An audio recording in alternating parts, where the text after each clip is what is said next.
আসসালামু আলাইকুম। নতুন আরও একটি ভিডিওতে আপনাকে স্বাগতম। আমরা আজকে কথা বলবো কোয়েল পাখির খাবার নিয়ে। কোন বয়সে কতটুকু করে খাবার দিবেন, ডিম পাড়া পাখিকে কতটুকু খাবার দিবেন, কয় বেলা খাবার দিবেন, এবং আপনি জিরো বাচ্চাকে কতটুকু খাবার দিবেন, কোন খাবারটা দিবেন। আপনি ব্রুডিং কমপ্লিট হয়ে গেলে পাখিকে কতটুকু খাবার দিবেন এবং কয় বেলা খাবার দিবেন, এইগুলো অনেকে জানেন না। আপনারা জানতে পারবেন এই ভিডিওতে। আপনারা আরও জানতে পারবেন 20 দিন থেকে 40 দিন বয়স পর্যন্ত আপনি কতটুকু খাবার দিবেন এবং কখন কখন দিবেন, কোন খাবারটা দিবেন। তো ভিডিওটি দেখতে থাকুন। ধৈর্য ধরে দেখতে থাকুন। আপনি জানতে পারবেন আপনার কোয়েল পাখির জন্য কোন খাবারটি সঠিক এবং আপনার ডিম পাড়া পাখির জন্য কোন খাবারটি সঠিক। আপনি কতটুকু করে খাবার দিবেন এবং কোন বয়সে কতটুকু খাবার দিবেন, ইনশাআল্লাহ জানতে পারবেন। ধৈর্য ধরে দেখতে থাকুন। আপনাদের যাদের কোয়েল পাখির বাচ্চা লাগবে, জিরো বাচ্চা লাগবে, বোর্ডিং কমপ্লিট বাচ্চা লাগবে, আমার কাছে পাবেন ইনশাআল্লাহ। আমার খামারটা চাঁদপুর সদর বাবুরহাটে। তো চাইলে আপনারা খামারে এসে দেখে শুনে পাখি নিয়ে যেতে পারেন। অরিজিনাল জাপানি জাতের কোয়েল পাখির বাচ্চা। তো যে বিষয়টি নিয়ে কথা বলতেছিলাম, আমরা জানি কোয়েল পাখির জন্য আসলে নির্দিষ্ট কোনো এখন পর্যন্ত ওইভাবে খাবার তৈরি করা হয় নাই। নারিশ কোম্পানি কিছু খাবার তৈরি করছে, তাও ওটা নিয়ে এখনও ওইভাবে প্রচলন ঘটেনি এবং সব জায়গায় পাওয়া যায় না। তার জন্য আমরা প্রথম থেকে কি খাবার খাওয়াই কোয়েল পাখিকে।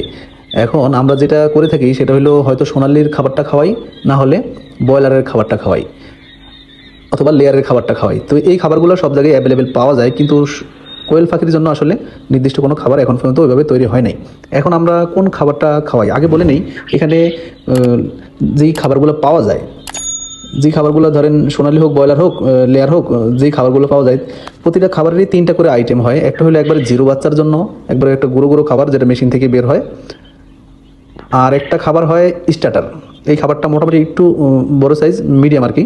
এটা আপনার পাখি মানে ব্রুডিং কমপ্লিট কিংবা তার বড় পাখিগুলো অনায়াসেই খাইতে পারে। তারপরে যেটা হয় গ্লোয়ার, এটা আসলে আস্তে আস্তে মোটামুটি একটু বড় বড়, আপনারা ভিডিওতে দেখতে পাচ্ছেন। তো এই খাবারগুলো আসলে আপনার বড় পাখির জন্য, মানে বড় যে মুরগিগুলা ওগুলোর জন্য, ওগুলো আপনার অনায়াসেই এই খাবারগুলো খাইতে পারে এবং এই খাবারগুলো খাইলে তাদের জন্য অনেক দ্রুত সে ওয়েট গেইন করতে পারে। তার বডিতে গোশত মাংস মানে দ্রুত লাগে। তো এগুলো হজম করার জন্য তাদের ওইভাবে দেওয়া আছে, মানে মেডিসিন দেওয়া আছে এবং যা যা পুষ্টিগুণ দেওয়া দরকার আছে সব দেওয়া আছে। তো এখন ওটা তো আমাদের বিষয় না, আমাদের হলো আমাদের কোয়েল পাখি কোনটা মানে খাবে। তো ভিডিওটি দেখতে থাকুন, আশা করি বুঝতে পারবেন আপনি। এখন গ্লোয়ার আমরা বাদ দিলাম, তাহলে স্টার্টার। এই স্টার্টার খাবারটা কিন্তু সব মানে মুরগি, সব পাখি খাইতে পারে, খুব অনায়াসে খাইতে পারে, কারণ খাবারটা মোটামুটি সবার জন্য একটু ছোটোর মধ্যেই থাকে। এই জন্য সবাই খাইতে পারে, কোয়েল পাখিও খাইতে পারে, যে কোনো মুরগি খাইতে পারে। আর এটার মধ্যে যেই পুষ্টিগুণগুলো দেওয়া দরকার আছে, সেটা গোশের জন্য হোক আর ইয়ের জন্য হোক, ডিমের জন্য হোক। আসলে ডিমের জন্য এগুলা না, ডিমের জন্য একমাত্র লেয়ার ওয়ানই।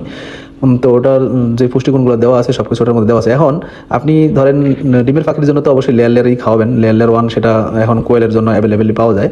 আর মুরগির জন্য তো আগে থেকে পাওয়া যায়। তো দুইটার আবার খাবারের কিছু ভিন্নতা আছে। এখানে যেই লেয়ার ওয়ানটা পাওয়া যায় সেটা হলো আপনার মুরগির জন্য ওটার ভুট্টার দানাগুলো একটু বড় বড় থাকে, আর কোয়েল পাখির জন্য যেটা নারিশ তৈরি করছে সেটা আবার একটু গুঁড়ো গুঁড়োই, এটা অনায়াসেই খাইতে পারে কোয়েল পাখি। তো এখন আপনি জিরো বাচ্চা থেকে মোটামুটি ডিম পাড়ার আগ পর্যন্ত আপনি যেই খাবারটা খাওয়াবেন, সেটা এখানে আরেকটা খাবার যেটা বলতেছিলাম সেটা হলো সোনালি অথবা ব্রয়লার যে স্টার্টার। এখন আপনি আপনার কোয়েল পাখিকে কোনটা খাওয়াবেন সেটাই বলবো। তো এখন আপনি ব্রুডিং রানিং, আপনার একদিন বয়সে কোয়েল পাখির বাচ্চা, আপনি যেটা করতে পারেন সেটা ব্রয়লার স্টার্টার দিয়ে শুরু করতে পারেন। ব্রয়লার যে স্টার্টার, কিন্তু ওইটাকে আপনাকে কী করতে হবে, যেহেতু আপনার কোয়েল পাখি খুবই ছোট, তা আপনি এখানে খাবারটা নিয়ে এসে একটু গুঁড়ো করে দেবেন, ব্লেন্ডার অথবা যেটা দিয়ে হোক, আপনি খাবারটা একটু গুঁড়ো করে নেবেন। গুঁড়ো করে এইভাবে যদি আপনি 4-5 দিন চালান, তাহলে আপনার পাখিগুলো খুব সুন্দর খাইতে পারবে। আর ব্রয়লার স্টার্টার এই কারণেই বললাম, আপনার ব্রয়লার স্টার্টার মনে করেন না, ব্রয়লারের যে খাবারটা, এই খাবারটা আপনার দ্রুত পাখিকে মানে ওজনে নিয়ে আসে, পাখিগুলো তাড়াতাড়ি বড় হয়। ঠিক আছে, তো পাখিগুলো তাড়াতাড়ি বড় হয়। তবে অবশ্যই আপনি এই খাবারটা 30 দিনের বেশি, মানে কোয়েল পাখির যে বয়স 30 কিংবা 35 দিন, এর বেশি কখনোই খাওয়াবেন না। সর্বোচ্চ 35-30 দিনের মধ্যে হলে ভালো হয়, কেননা এই খাবারটায় প্রচুর চর্বি জমে যাওয়ার সম্ভাবনা থাকে। তো এই খাবারটা আপনারা 30-35 দিনের বেশি খাওয়াবেন না কোয়েল পাখিকে। আবার চাইলে আপনি সোনালি স্টার্টারটাও খাওয়াইতে পারেন, কোনো সমস্যা নাই। জিরো বাচ্চা থেকে আপনি 30-35 দিন বয়স পর্যন্ত সোনালি স্টার্টারটাও দিতে পারেন। এটা দিলেও আপনার এটা দিলে আরও ভালো। আপনার মানে পাখিটা একটা মানে তার যে গ্রোথটা সঠিকভাবে মনে করেন না এক ধারা যাইতে থাকে। ঠিক আছে, এটা নিয়ে কোনো রিস্ক নাই। এটা হলো আর কি, যে চর্বি জমে যাওয়ার কোনো রিস্ক নাই। হয়তো আপনার পাখিটা একটু ওজনটা মানে দেরি করে আসবে ব্রয়লারের থেকে, কিন্তু এটা খাওয়ানো ভালো, তার মানে ভবিষ্যতে যে ডিম দিবে সে তার জন্য কিন্তু অনেকটা ভালো, কেননা চর্বি জমে না। আমরা জানি চর্বি জমলে কিন্তু ডিম প্রোডাকশন আসতে দেরি হয় এবং খুব ভালো ডিম প্রোডাকশন পাওয়া যায় না। তো আপনারা সবচেয়ে ভালো হয় সোনালি স্টার্টারটা দিয়ে জিরো বাচ্চাকে শুরু করতে পারেন 30 দিন পর্যন্ত। আর যদি মনে হয় যে আপনারা ব্রয়লার স্টার্টারটা দিয়ে শুরু করেন তো সমস্যা নাই, করতে পারেন, তবে একটু রিস্ক থেকে যায়। তারপরে আপনারা কোন খাবারটা দিবেন, তারপরে আপনারা ব্রয়লার যদি খাওয়াই থাকেন তাহলে ব্রয়লার কিন্তু বাদ দিয়ে দিতে হবে 30 দিনের পরে। আপনারা তখন কিন্তু সোনালিটাই দিতে হবে। আপনি দ্রুত একটু ওয়েট গেইন করেছেন কিন্তু আপনাকে এখন সোনালি স্টার্টারটাই দিতে হবে। তো এই সোনালি স্টার্টারটা আপনারা কতদিন দেবেন, এটা আপনারা মোটামুটি ডিম পাড়া ধরেন আপনার 100 ফাঁকি আছে, 30 হইতে 40টা ডিম মানে রানিং হয়ে গেছে, 30-35টা ডিম মানে দিতেছে। এই টাইমে আপনারা ইয়ের খাবারটা মানে যে লেয়ার 1 কোয়েল পাখির জন্য ওই লেয়ার 1 খাবারটা আপনারা অ্যাড করবেন, তবে ধীরে ধীরে। ধরেন আপনারা প্রথমে 100 কেজির মধ্যে ধরেন আপনারা 20 কেজি মিক্স করলেন, এইভাবে আপনারা 30 কেজি 40 কেজি 50 কেজি মিক্স করবেন। সর্বোচ্চ 80 পর্যন্ত আপনারা মানে 80 কেজি পর্যন্ত আপনারা লেয়ার 1 মিক্স করবেন।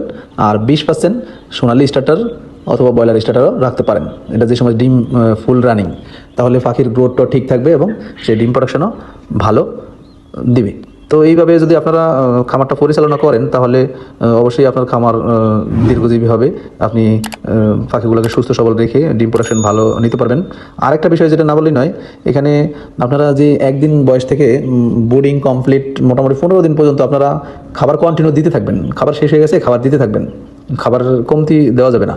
সবসময় খাবারের পাত্রে যেমন খাবার থাকে, তো এইভাবে আপনারা খামারটা পরিচালনা করবেন। তারপরে যে সময় 15 দিন ওভার হয়ে যাবে তখন আপনারা টাইম বেঁধে দিবেন, সেটা 2 বেলা 3 বেলা ওইভাবে মানে খাবার পাখির ওয়েট মতো দিবেন। আর ডিম পাড়া রানিং অবস্থায় হলে আমরা জানি যে একটা পাখি প্রাপ্তবয়স্ক হলে 25 গ্রামের মতো খাবার খায়।